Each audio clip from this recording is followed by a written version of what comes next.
Hey everyone, I'm Pauline Newman, International Head Judge for FMG, and I am here today with our 6-time title holder, Tahnee Sheehan, and our men's muscle champion and head judge for Bali, Dan Mazzola. So today we're just going to do a recap from the recent Gold Coast show, and we plan to do a show recap after every show moving forward. And we'll get started on the Gold Coast one. But make sure you stay with us for the entire episode, because at the end we've got some important updates regarding Worlds and some special announcements to make. So we'll kick off with the wellness model category, and we're just going to cover the top 3, and if you wanted to mention anyone else, feel free to jump in and mention them, but just keep it just a brief overview. So in first place and new FMG Pro, we had Laura Davidson. In second place, Ruby Grant, and in third place was Katie Mullins. So we had Laura. She looked beautiful. She had the gold bikini on. Yep. What did you think of her? Yeah, she had good condition. I remember she had like really clear skin, just presented really well. Great shape. Yeah. Yeah, I loved her. She was a clear winner for me. Conditioning was just bang on. I think sometimes wellness can get a little bit blurred and they start to soften out. So it was really nice to see that conditioning brought back to wellness. Yeah. She reminded me of the girl that did our October show last year and then turned pro in Dubai, Niku. Oh, with the dark hair. Something about her physique reminded me of her. So I think she looked awesome. Yes. That was a good level of conditioning, I think, for the wellness category. Then in second place, we had Ruby, who I think had a crazy shape and a beautiful, beautiful wellness look. Great skin, so much potential for a pro, but lacked the conditioning. Yeah, absolutely. Yeah, I agree with that. I think as well, a lot of her shape, you could kind of see a lot of it when she was walking or when she wasn't necessarily posing. I feel like some of her posing probably made her look a little bit smaller than she was. Like it was a little bit more bikini. I think just potentially changing some of those poses to more wellness poses and then a lot more conditioning. Yeah, I think that's one of the bigger misconceptions with wellness is that you can come in a bit softer, but if anything, you need to push the conditioning further. If we look at someone like Abby, sort of the standard there, like you need to be conditioned, and a lot of girls have that shape, but just the conditioning's not quite there yet. Yeah, and I think a lot of people do tend to think that wellness is a soft bikini girl, which it's not. No. It's got a lot more muscle density, especially in the lower body, but also the upper, and it is more conditioned than the bikini category. But yeah, I'd love to see Ruby in much better condition. I know she did go over and do the Texas show last weekend. The conditioning might have been a touch better. I couldn't really tell from the live feed, but again, it needs to be pushed to that next level. And then in third place, we had in the light blue bikini was Katie Mullins in third, which again, I just think she lacked the conditioning. She had crazy glutes. Yeah. I remember so much. She had a good amount of muscle, but I just think just the conditioning was that little bit off in that. But yeah, overall, a pretty good wellness lineup, I think. So we'll move on now to the men's physique category. So this was a small category. We only had 3 guys in it. So guys, if you are out there watching this, come and give FMG a try. We really are focusing on the physique. It's not a modelling contest. It's men's physique. We're looking for shape, symmetry, condition, muscularity. So yeah, I think once people see Worlds this year and all the pros stepping up, I think, most people outside of FMG will be blown away by the quality of the guys. I think definitely when they see Worlds. So I think then we'll start bringing a lot of guys over. Yeah. So in first place and new pro, we had David Misilovic. Sorry if I'm pronouncing names wrong. In second, Todd Berry, and in third, Wade Krause. My comments for David in first was he sort of looked better as the show went on. So he was sweating a lot on stage. He obviously had a little bit of fluid still to come out, because the more he posed and sweated, the better he started looking. And he did a crossover category, and when he came out in the second category, he did look better because he dried out. He got crisper and crisper, and then even by the night show, he was like dry as a bone. Like really so that's a real important thing, especially if it's a very close category, that holding that little bit of fluid can be undoing because you're not looking as peaked at the morning show as you should be. I think overall with David, a bit more size. He had a really good, nice side chest pose. I think he needs to change some of his poses a little bit, like bringing the elbows up higher in the front double bicep pose, working on just enhancing that X frame and being aware not to overdevelop the obliques to not look a bit thick through the lower abs. Yeah. I think one thing I noticed with him is his posture. It looked like he had a subluxation in his spine, so he was very crooked. Yeah. Which, is not a big thing, but when you're standing up against pro guys and, your posture needs to be spot on, it really stands out. But his conditioning was amazing. Just needed to turn his hamstrings on a bit in the side poses. Yeah. And build up the biceps, I think. Yeah. And I think guys do forget that posing is still so important because we can only judge what you're showing us. And so little things like that, like changing those few little things or flexing when you're in certain poses can make or break. I think it's probably one of the biggest issues with the guys' classes is the posing. Yeah, guys, we want to see another level of posing coming out. And in second place, we had Todd Berry, who I think he did a crossover from fitness, and I think he was more fitness size and just needs a bit more size and condition for physique, and again, more condition for fitness as well. Yep, I agree. Yeah. And then in third place, we had Wade Krause. Again, he did a crossover from fitness, and I believe he was more fitness sized, but again, more conditioning. Yeah, more conditioning. Wade, yep. And then moving straight into the men's fitness, followed on. So these poor guys had to jump straight back on stage again. In first place, we had Damien Maxwell, who is the new pro. Then we had in second place, Ryle Barber, who is also the new pro in that category. And then in third place, Brandon Doran. So what did you think of Damien in first place? I thought he has a phenomenal shape, just amazing genetics. He had flawless skin. I believe he's a lifetime natural, which probably why he looks so flawless. Yeah. His back shot, the smallest waist, V-taper. He had these crazy insertions and striations through his chest when he was hitting a side chest pose. Could still be more conditioned through the legs, particularly, and he wasn't turning his quads on or from the rear. But a lot of the guys were guilty of that in the categories. Yeah. But I thought he looked phenomenal. Just needed more conditioning. Yeah, when he first walked out and stood at the back of the stage, it's like, wow, that's pretty impressive. When he did start posing, I was like, the lower body, it's not the level we want to see for pro standard. We need to see a lot more conditioning, but he was pretty impressive overall and had good confidence on stage, I think. Yeah, but he was. I just think for the pro stage, it's that another level of conditioning you've got to bring. And then talking condition-wise in that, we had Ryle Barber in second place, which I think had the better overall conditioning, but didn't have the shape that Damien had. But I still think worthy of the pro status. Yeah, it was category. I remember we discussed, it was a very close class for first and second. And he looked amazing as well. His conditioning, it was really dry. Some things I did notice with the posing was a lot of his shots he was leaning back on. Yeah. If he had been leaning forward, it could have brought his shape out much more and accentuated that X-frame. But he looked fantastic, Just small improvements with posing. Yeah, I think he was probably more conditioned evenly from head to toe than Damien in first place, but then didn't have the same shape. But overall, looked amazing. And then in third place, we had Brandon Doran, who also won the best dressed male at the media night. And with him, the conditioning was quite good, but again, we would like another level of conditioning and just more overall size needed for that. I think that may have been his first show. Yep. So overall pretty good. Okay, let's move on to Bikini Athletic. This was a big lineup. This was a really tough category to judge. Obviously, there wasn't quite enough to break that into two height classes, which I would have loved to have seen because we had such a variation of short versus tall girls and that. So it would have been really interesting to see that into a broken up height class. In first place and new FMG Pro is Taylor Belshaw. In second place was Caitlin Fisher, and in third place was Taylor Clark. What did you think of?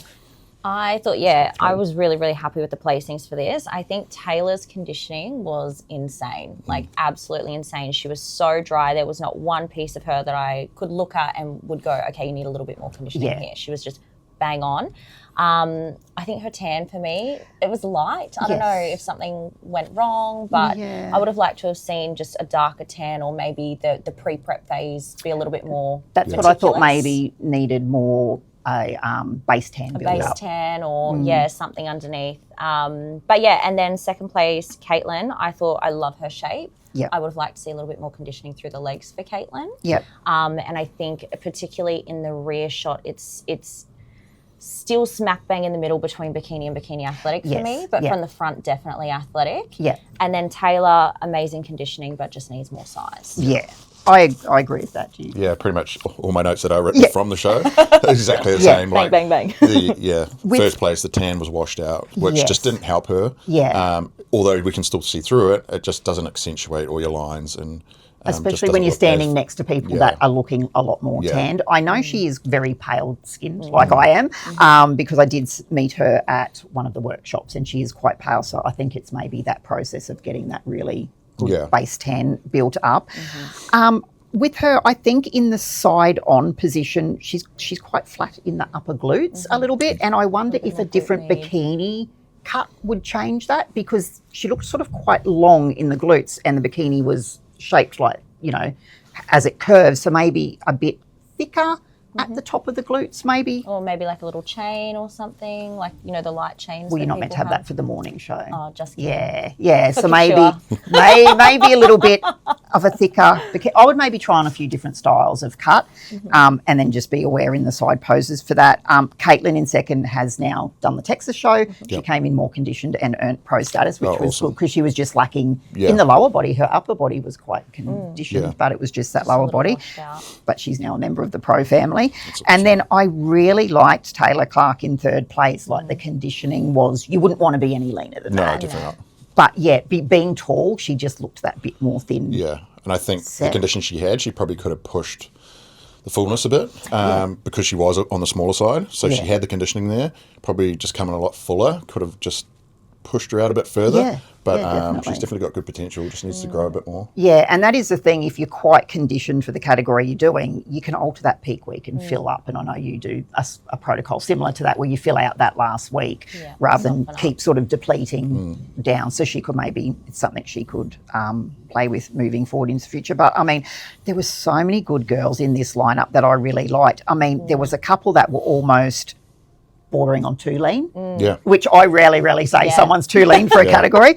One of them was, I think it might have been Lauren Eadie in fourth. Was she in was it red? Yes, like a one. She had really separated quads. But then lacked fullness again.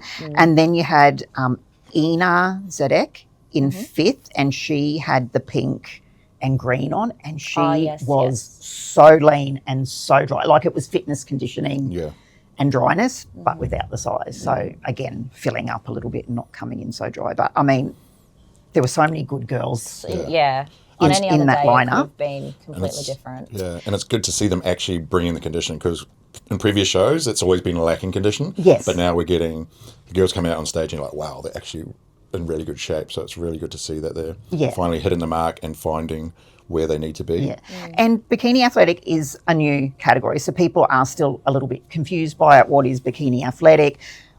I think the main thing to remember is it's not a lean bikini girl with bikini size. So it's not you with another 4 weeks of dieting, Tahnee. You've got to have the more roundness to the shoulders. You've got to have the more sweep to the quads. So I think some girls they're getting on stage there, bikini athletic conditioning, but bikini size. So they need to bring that extra size and fullness. Yeah, I think a lot of them are sort of that in between and don't know quite where to go, whereas a lot of them can just come in a lot softer and they probably do really well in bikini because they don't quite have the muscle maturity for athletic. Yeah, and also a thing with this category in particular, because I know we had in sixth place was Michaela Patterson.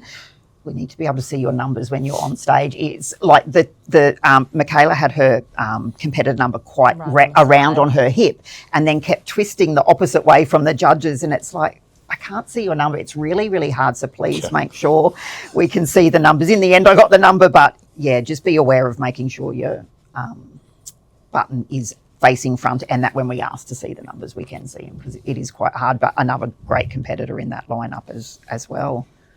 Anyone else you wanted to?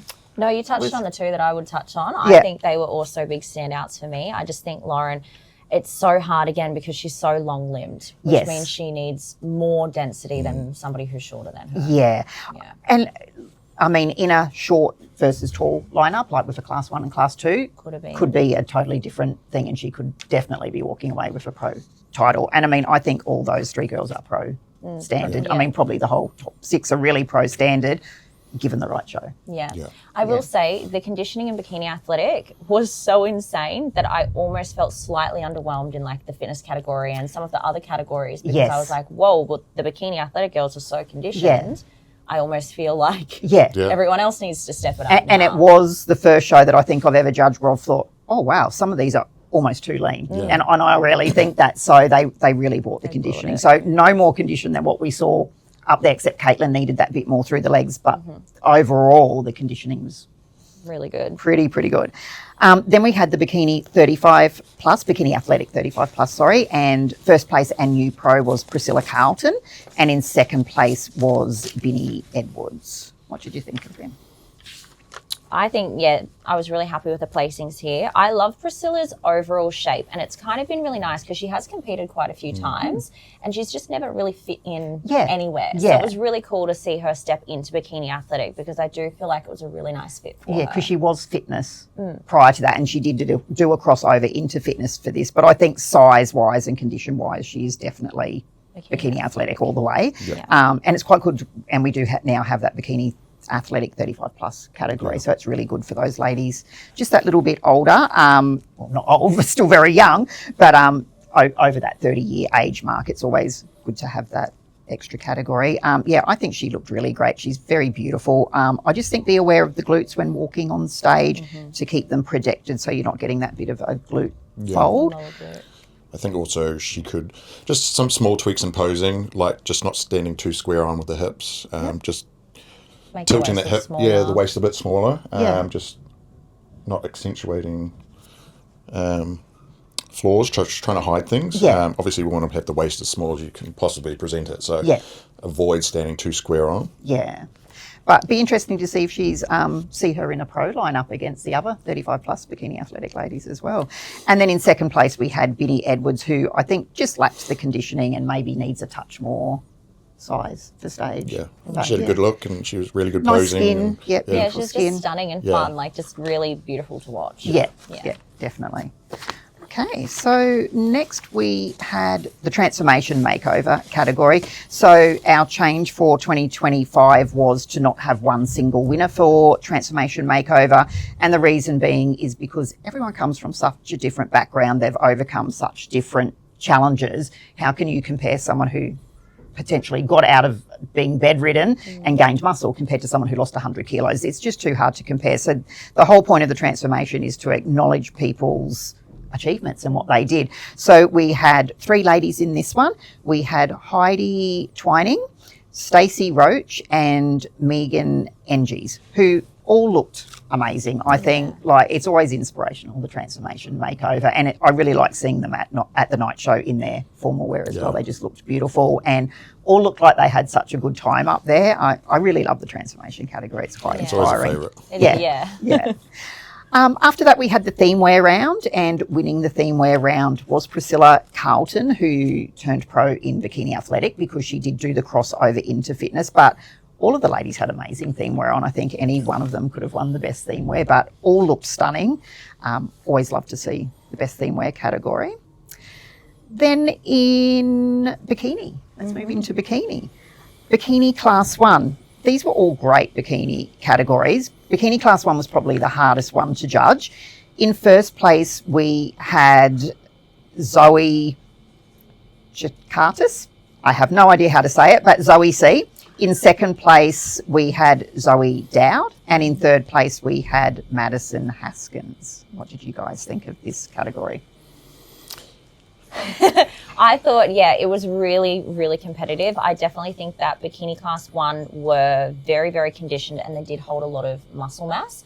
Naturally being shorter, you're always going to look a little bit more dense. So potentially a couple of posing tweaks to kind of highlight more of an hourglass figure rather than, a little bit more, not athletic, but just to hide some of the conditioning or perhaps peak a little bit differently.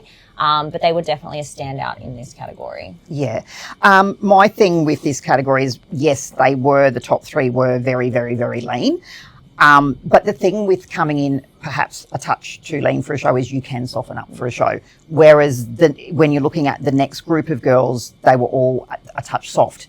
And so it's always easy to back off and not come in as hard, because we know you can get lean, back it off, fill up a bit more, don't come in as dry. Whereas someone who's not lean enough, potentially they might not be able to get lean enough. And we've seen it over the years where we see someone do multiple shows and they keep coming in the same conditioning. So potentially that could be the leanest they could ever be. Whereas if you're told, back that back a bit, go back a couple of weeks and fill up more, don't come in as dry, I think that's a lot easier to achieve. So when it comes for myself, choosing between someone who's maybe a touch too lean and someone who's not lean enough, I'm always going to go for that person who's a touch too lean, as long as it's not too conditioned. I What think do you so. think about Yeah, that? I totally agree. And, I mean, every coach is different, but ideally you want to be ready sort of 2 weeks out, a week out, and then you can really start pushing the fullness and finding that peak where you want to be for the category. And obviously that comes down to your coach's eye or your posing coach to know the category of exactly where you need to be. So always be ready before, and then you can push the fullness coming in. You don't want to be chasing into the show trying to get lean in the last week. So, and I think especially if you are quite lean, you've got to be aware of not coming in dry, because it is bikini. Yeah. So be aware of that. But I mean, Zoe did look amazing and well deserved of that first place. And it is a thing with bikini too, is you've got to be lean enough through the lower body in the legs and glutes. So sometimes it is bringing out the upper body to condition. And that's when I think the posing comes into it, especially when girls in bikini do that side-on pose with the arm back behind the glute.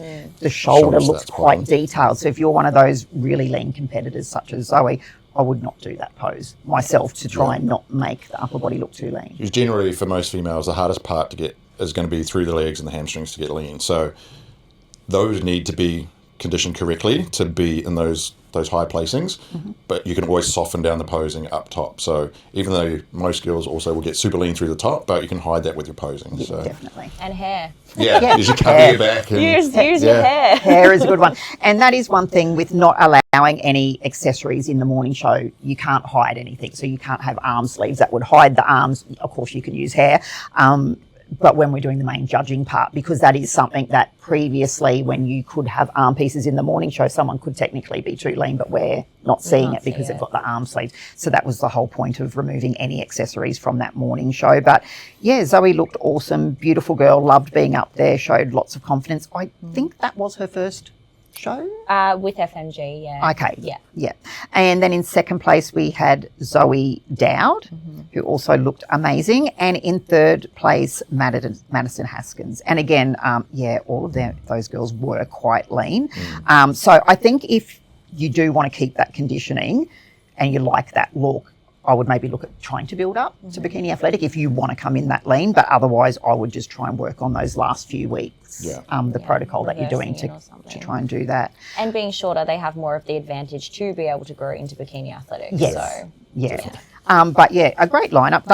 They were a great lineup. There were a few girls in there that I thought, just with a bit more conditioning, that could have been a totally different outcome. But of course, we have to see that on stage. We can't judge on potentially if you get lean enough. It's a shame because you see so many that just have amazing potential, and it's just like, if they were just a little bit, like they'd be right there or and when running. they turn to the back, you're like, oh. Yeah. There was a couple that it's like, oh, wow. But now I'm seeing the Now I flaws can once, see. or in the walk. I think it was Maggie Carter who got fourth with the gold bikini. Looked stunning and amazing, and her condition was great, but she just had that last bit in the glutes and the upper thighs at the sides, and the walk maybe accentuated the posing. So that's something to. Or sometimes when girls are nervous and you can see, and then you're like, oh my God, amazing. And then they start to shake and you can see that little bit of water and maybe a little bit more body fat. Yeah.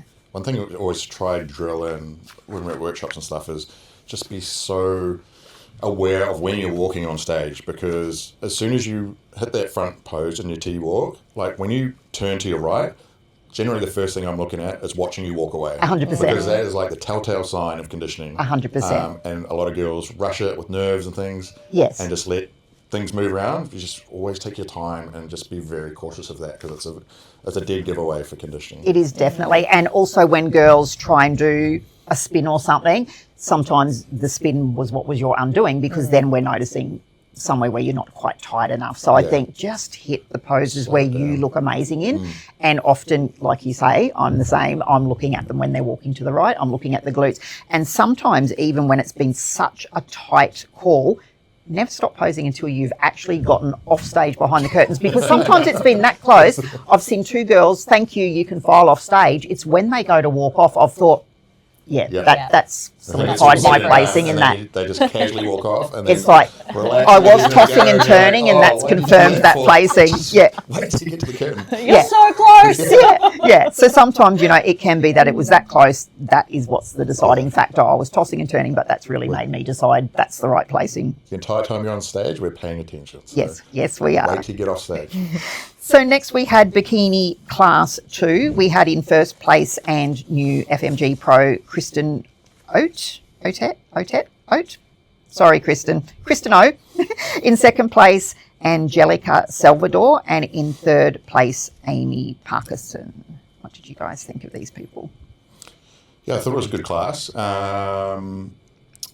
In first, I had, she looked amazing. Just needed to be a little bit tighter through the rear, and probably just overall stepping up, bleeding into the pro class. Even though she looked phenomenal in her class, when she's going up into those pro ranks, just need to lift the level a little bit there. It's a different level once you get into that pro league. I think she looked amazing as well.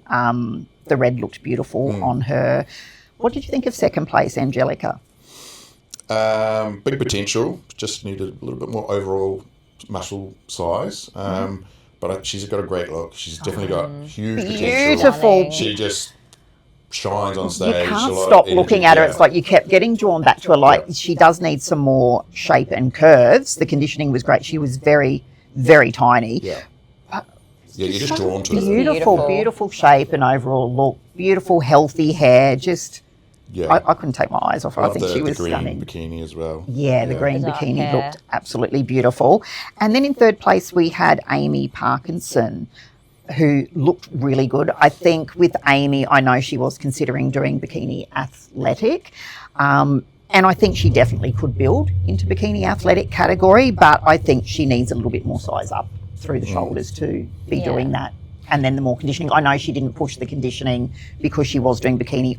I thought she was not big enough in the upper body to go into the bikini athletic category. Yeah, I think that's a perfect example of the entire time she was prepping for athletic, and then within those last few weeks realised, okay, maybe I don't have the same size as some of these other girls coming in, so I'm going to soften out into the show to fit bikini a little bit better. Yeah, and I think she could definitely step into bikini athletic. She does have the size, especially in the lower body as well, and she does have that bit of shoulders, but I think looking at winning and turning pro, she needs that bit more size in the shoulders. Yeah, I think if you were to move to conditioning, it's just a little bit more time chipping away, because once you do move into that class, you're going to look completely different against those other girls. But yeah, she looked phenomenal. And it is so hard leading into a show as well. Like you're looking at people and it's, if they ask your opinion, like, where does this girl sit? It is so hard. Like we do try and give our opinion, but remember we're looking at a workshop 4 or 6 weeks out. So sometimes it's really hard to tell from that or from a photo being sent in. It's like, where do you fit? Sometimes you're just not sure from that. If you're that unsure, it is good to sometimes do too. Yeah. But then on the flip side, sometimes just pick your category and go for that category as well. But I think she could go either way, stay, no more size, no more conditioning, stay in bikini, or she could bump up depending when she wants to compete. I think particularly for first timers, it can be quite hard to find where you fall. If you've never really gotten that lean before, you're not going to know how you look. So, it's trial and error a lot of the times for that first show, to find where you fall and where you can push your body to and get that conditioning. So, And I feel like the first timers have a little bit of dysmorphia. They always think they're way bigger and way leaner than they are. They're like, in my fitness, you're like, you're still bikini. And it's hard when you haven't stood on stage and you haven't seen yourself beside anyone else. So. Yeah, and social media is deceiving. You can see someone on social media and think, they look huge or massive, and then you stand next to them and they're like, oh my God, they're tiny and petite, but they're jacked. You know? Like, and I've seen that before too. You see someone and I often see it with the guys. It's like, well, this guy is shredded. And then they get on stage and you're like, oh. But it's the lighting. It's the lighting that they're putting up on social media as opposed to what happens on show day. So until you're side by side with people, it is always hard to tell. And sometimes it does take that first show, doing a first show, to find where you do fit. Yeah. So moving into bikini class 3. So we only had 3 bikini height classes at this show. And in first place and new pro, we had Taylor Parker. In second place, Madeline Hutton. And in third place, Maddie Otto. Now, Taylor Parker, since being awarded this pro status, competed over at the Texas show last weekend and placed second in her pro debut, which was pretty amazing. Yeah. Cool. I think she looked stunning, looked beautiful. Overall, really good. Maybe could have been a touch tighter through the glutes. Was it her first show? I think it was her second show. Second show? Yeah. Okay. Yeah. Yeah, but overall, an amazing look. Second place was Madeline Hutton. She was another standout too. I think she looked stunning. Yep. And then in third place was Maddie Otto. I don't think I've seen Maddie on stage before. I don't think I have either. Yeah. No. What did you think of this top 3? I loved this top 3. I think Taylor for me it's just so bikini. I love when I see a bikini girl and structurally you just know bikini. There's no question. There's no, oh, you could be athletic, you could grow into this. It's no, you are bikini, which I love. Yes. I love that she has this gorgeous hourglass figure. I think potentially she could grow a little bit more glutes in the side for a bit more projection. Because I feel like when I watched the Texas show, when we were looking across the girls, I felt like that's where she lacked. Yeah, it was the glutes that just a little bit more to grow into it. Yeah. But Madeline Hutton, absolutely loved. I think with a little bit more size, like she has so much potential. Yes. Love her shape. Yeah. I agree. For Taylor, it was just, my notes were just build the glutes a little. Yeah. But she looked amazing, stunning on stage. You're very drawn to her, has that Gorgeous. bikini look. Yeah. Yes. Just really good. And for her second show, maybe she was amazing. She did really well. Yeah. And then to jump straight into the pros and get a top 3 is... And how good is that? Like, you're dieted, you're prepped, you've just turned pro. Well, I'm going to make use of that while I'm dieted, and which is so great about having these shows going back to back. You can either do a show and change what you need to change. For example, with Caitlin in Bikini Athletic, came in lean and was awarded that pro card. And then for Maddie as well, Taylor, stepping on the pro stage for the first time with that one lot of contest prep. You've just got to hold out for that couple of weeks and you can go on and do it. And I did really like at the pro debut that Taylor did that she had a red bikini. I think it looked really nice on her. I liked the red on her. Me too. I feel like it almost made her look more mature, I guess. I don't know. She just looked really classy and elegant. I loved it. Yeah, that was a really nice look on her over there. So well done for stepping on the pro stage so soon. So moving on now, we have the bikini 35 plus category, which was an awesome category. How are these ladies over 35? I don't know. In first place, we had Tilsa Slatter. In second place, we had Stacey Lee Jackson. And in third place, we had Chelsea Burke. What did you guys think about these ladies? Loved these girls. Super bikini shape for me. I was actually really happy with their conditioning. I feel like 35 plus girls always bring conditioning. Yeah. If anything, I would probably say to second and third, so Stacey and Chelsea, just a little bit more density through the legs, just to create a little bit more shape. Yeah. Yeah. I thought it was, really good class. They tend to always bring the conditioning in the 35 plus, whether it's through experience or I'm not sure why they always seem to bring it, but I think maybe being in that 35 plus, you need to bring that more conditioning to get the glutes in shape. So that's why they normally that bit more conditioned. I feel like as you do get that bit older, it is that, to get the glutes in shape, you've got to come in that bit leaner. But they all looked incredible, I think. Yeah. And I think for Stacey and Chelsea, just grow a little bit more. Yeah, a bit more curves. Bit more curves, fraction more conditioning. It was pretty good. Fraction more conditioning. I thought Chelsea looked stunning with the red bikini, and it was just a really good class overall. Yeah. And when we say more curves for bikini girls, some people say, what does that mean? Does that mean don't come in as lean? It's not necessarily don't come in as lean. It's if you build more muscle, you're going to have more shape overall. You're going to have more shape to the legs and more shape to the glutes and upper body. So more curves is building that muscle in the right places, not just overall, because overall you're going to end up with the same shape but just bigger. Yes. Yeah, definitely. Okay, let's move on to the bikini 45 plus category. In first place and new pro, we had Heidi Ezerman. In second place, Rachel Harrison Wyatt. And in third place, we had Mel Murphy. This was a great. I love the top confident. 45, yeah. They're just so beautiful. They bring it. They're not worried about anything. They're not nervous. They're just here to show themselves authentically, and I just love it so much. Yeah. Physique-wise, Heidi, clear winner. Yes. Loved her shape. Yep. I also really liked Rachel's bikini. I thought she had such a unique look with the short hair, Yeah. cool bikini. And I think that really made her stand out because she had the short hair. Like a lot of people think, oh, I'm doing a bikini comp, I have to go and get hair extensions and have long hair. And sometimes rocking your look Makes looks you so stand much out better more. because it drew my eye to her as well. Yeah. I think Rachel and Mel had some of the best energy on the day. They're Yeah. posing and they just lit up the stage. Like I had Mel, like for me was best energy of the day I wrote. So Yeah. I thought she just brought it, Yeah. having fun. They Had just that they just rocked confidence. it. Yeah. Yeah. They just Yeah. was so cool to watch. Yeah. Just puts a smile on your face. Yeah. Watching them pose. But yeah, awesome lineup. And of course, Heidi, now new FMG Pro. Okay, moving to our last two categories for the day was fitness model. We had one open fitness class. Fitness girls, where are you? Yeah. We've gone from having two height classes, and at this show we had one class. So if you're thinking about doing fitness, give it a go. Come and try FMG. I'm sure you're going to love it. So in this category, we had first place Charlie Langley, a new FMG Pro, and in second place we had Tegan Mays. I think Charlie has got a massive set of quads on her. Yeah, crazy. I actually think she could go into wellness. That's my opinion. I think she was the clear winner of this category on this day, and plenty of muscle. But I honestly think with some changes to posing and her prepping into the show, do you think wellness for her?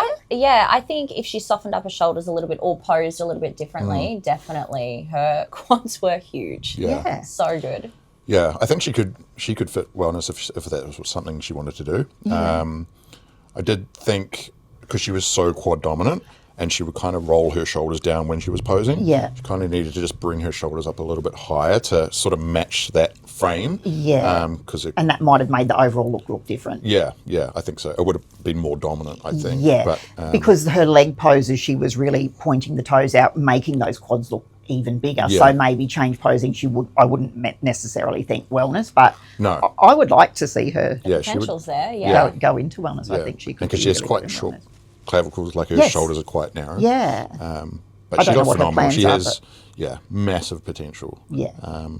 As a pro, just to be a tad bit leaner through the glutes. Yes, I think bit tighter. overall with this category, both girls do Yeah. need to bring another level of conditioning, especially when you see the bikini athletic girls were so lean compared to the fitness. The fitness girls need to be leaner and drier than the bikini athletic girls moving forward, and especially for that pro level.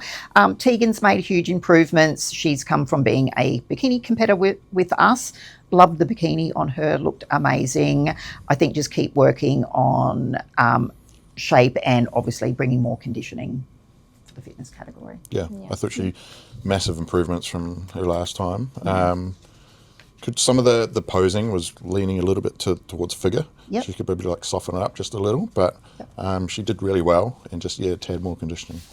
Or twist through the core a little bit more Yeah. to kind of create more shape through the middle. Yeah, and that's the thing with posing, like show your strengths, hide your weaknesses, and work on, if something's not such a great pose on you, don't do it, leave it out and change it to enhance your shape. That's thing the is beauty well- of no mandatories for the Yeah, girls. yes it is. Yeah. It's hard when you're, particularly in amateur shows, when you don't know who you're up against, but if you can do your homework, if you're going up against someone that has a super narrow waist, like you don't want to be standing front on next to them because Yes. they're gonna take that pose every time because their waist is going to be smaller. So trying to do your homework when you can against who you're going to be up against, because you want to tweak your posing to accentuate your strengths against someone else's.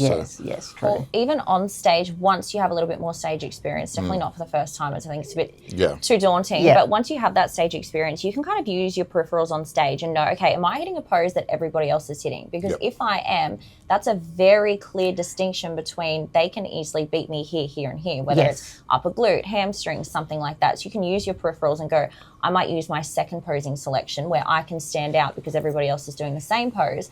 When they change, then I'll go back to that original original pose. Yeah, Like you can be a that's bit more really good clever advice. with it. Yeah. Yes, yeah, definitely great advice, especially if you are lacking in know a couple there's of areas. If something you know someone else someone's could up there get with you. a tiny little waist, Yeah. I would definitely be doing that, doing the alternate pose. Yeah. And next we had fitness 35 plus, which was the last category of the day. And we had in first place Priscilla Carlton and in second place Coral Simons. So in first place, Priscilla Carlton, she won Bikini Athletic and was awarded a pro status in that. And so even in this lineup, she was awarded first place, being the winner in that category. She is Bikini Athletic. And so people might say, how can you win two different categories? We can only judge who is on stage on that day. And in the fitness 35 plus lineup, Priscilla was the winner of that. However, she did win Bikini Athletic, which is her category, and that's why the pro status was awarded in that. But Coral Simons, I think she is... 65. That She's is 65 years old. Is it insane. 65 or 61? 60-something. How can you be 60-something and Amazing. on stage? How amazing I was know, she? I was blown away. Yeah, I loved her, and she had great, just great confidence on stage. Good energy. You wanted to watch her. Yeah. Yeah, it's like, oh God, if that is 60, That is inspiring. we've got some tough, some tough years ahead to try and look that good at that age. My God, you're looking better than people. A lot of people half Some your of them age. in their So 20s, yeah. Yeah. So so congratulations to these two ladies, and like I say, Priscilla was the Bikini Athletic winner, so that was why that pro status was not awarded in that category. So great show overall. A smaller show, ran really smoothly. Yeah, it was quick. How good was it without the dress round? Yeah, so much faster, and I know, it's just, I much prefer it without it. I much prefer it without Yeah. the dress round. I Tahnee. wasn't sure to start, but after seeing it, I was like, yeah, okay, I love this. And I love that the girls actually get awarded in their bikinis now. It does make it feel a little bit more like an athlete and a little bit less like a beauty pageant, which I love. Yeah. Yeah. From an organisational point of view, it's heaven. It's heaven, because trying to get all those bikini height classes, all the crossovers and the 35s and the 45 plus to come on stage and then exit stage and do the awards, it's always chaos no matter how many times we've done it, and it just runs so much smoother, and I think it's it would drag on too much the dress round before, whereas theme wear is something totally different because it's so exciting and they're all so different, whereas dresses are very much same, and I prefer the girls in their bikinis getting their awards, which is me too. which is great. So it wrapped up nice and early. It was a nice show to judge, but great standard. Yeah. How many people are going to go on to the Sydney show? I don't know. But for those that were lacking that bit of conditioning, I would definitely recommend doing a follow-on show if you've got the amount of size and it's just lacking conditioning. Yeah. I always recommend doing a follow-on show just to nail that conditioning. If you need more size, have an off-season and build where you need to build. So now moving on to a couple of announcements regarding FMG World. So I've been getting a few messages from people a little bit confused about who has to qualify for Worlds. So we did put an announcement out there about amateur categories. So amateurs do not need to qualify for this FMG Worlds. So you can just register and come and compete for this year. With the pros, if you are a pro who transferred your pro status to FMG, so you have not stepped on an FMG stage in 2024 or 2025, and you wear the black and white sash or stole, you must qualify. So you cannot register without having done a show in 2024 or 2025. Now, if you competed as an amateur in 2024 or 2025 and won this sash, that is your qualifying done. Yes, that's your qualifying show. However, if you transferred over, you have not yet stepped on the FMG stage, and you have one of these sashes, you must do a qualifying show. So we have plenty of shows, and I'm going to run through what ones we've got left that you can qualify for. So pros do need to qualify unless you turned pro on an FMG stage. Yeah. If you have the black and silver sash, and that is a title holder, because winning pro status isn't a pro title holder. A pro title holder is someone who has won a pro show. So if you've got the black and silver sash, or if you're a world champion and you've got the black and gold sash, you do not need to qualify. So we often refer to them as crown winners, even though the guys don't wear crowns, but any crown or title holder having won a pro show, you do not need to qualify. So if you are concerned and you're not sure if you have to qualify, please send us a message, because we don't want someone to register, they've prepped, and it's like, you haven't qualified, you can't, we can't break the rule for people that didn't realise they needed to qualify, because it's not fair on the people that have done a qualifying show. So we need to be firm with that. So if you have not yet qualified, the shows you still have left to qualify at are FMG Italy, which is in 5 weeks' time from today, which we will be travelling 24 hours to get to. We have got FMG Florida, which is just following our Sydney show, the week after our Sydney show. We have FMG UK in August. Also in August, we have FMG Thailand, and also in August, we have FMG New Zealand. So that is plenty of shows. If you haven't yet qualified as a pro, you can do that show and qualify, or perhaps do those shows when you're pro status, then jump on the world stage as a brand new pro. See where you stack up. Yeah. So obviously you guys are already qualified. Mm-hmm. Can I ask, are you going to do a show leading into Worlds, or I'm not allowed to ask? I'm doing the New Zealand show, so head back home and do a show in front of the family. So, yeah, I'm excited for that. Yeah. I'll be at that show. Tahnee? We do have plans, but yeah, I'm going to let my coach tell me what he thinks. What he thinks, yeah. Oh, very exciting. Yeah. Now, big announcement regarding FMG Worlds. We have not put this out on social media as yet, so this may be the first time you are hearing it. Prize money. We have $50,000 Australian dollars prize money. So that is cash money. It's not in prizes, it is cash, and that will be divided up over the first place winners of the pro categories. So that is a nice big jump in prize money from our Aussie Pro-Am. So 50,000 prize money. And that's regardless of how many people register to do Worlds. It doesn't matter if there's 50 people in the entire show or 350 people in the show. It is 50,000 prize money. Now, we have the crowns for the girls, which we do always have. These ones will have a gold feature to them, and the beautiful Swarovski crystals, which have just been delivered yesterday. So I'm excited to have a look at those. And new, I'm very excited to say, for the men, we have a new Pro Championship ring, which we're going to reveal on social media very soon. You're going to love it. You're going to love it. It's pretty special. Cool. Ari's been doing a little bit of work in the background with this design process, and it's pretty cool. I'd actually like one myself. Yeah, that's it. So that is, let's go, boys. So that is gold and black and some diamonds in it. So it's pretty. Wow. It's pretty special. So that is a new Pro Championship ring for the men, and obviously being gold, being Worlds, and then we will look into some championship rings moving forward for the other shows. Exciting. So yeah, there are exciting announcements for FMG World. So always stepping it up. Yeah. So whatever show you're doing, good luck with the prep. Always reach out to us if you've got any concerns, and follow the FMG pages for updates. Anything else you want to add, guys? No. Just good luck to everyone out there that's prepping, and that shows are coming up ahead, and there's plenty of new shows popping up all over the world. So we're all excited to be involved, and yeah, can't wait to see you up there. Yeah, see you on stage.